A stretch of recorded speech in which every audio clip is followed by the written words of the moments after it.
Magandang araw! Today is December 31 at huling araw na ng taong 2023. Habang abala ang lahat sa pagluluto ng mga ihahandang pagkain mamayang gabi, panay road trip naman kami ni Daddy at Baby. Nag-stop over muna kami sa tabing dagat na kainan para mananghalian. Gusto sana namin kumain doon sa labas malapit sa dagat. Kaso natutulog pa si Baby sa mga oras na yan. Nung pabalik na kami ay dumaan muna kami saglit sa pharmacy at may binili. Ako yung bumaba kaya naiwan muna si Baby kay Daddy. Tuwang-tuwa naman ang bulilit dahil makakahawak na naman ng manibela. Abay pagbalik ko ay natuto ng mag-operate ng sounds. Galing talaga magturo ng Daddy. Nung makauwi na kami, abala na sa pagluluto ang nanay ni Daddy. Habang ako naman, naggumawa nitong mini charcuterie board. Dati ko pa talaga gustong gumawa nito.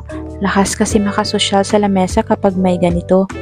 Madami pa pong kulang nitong version na ginawa ko at huli ko nang napansin na puro dark color pala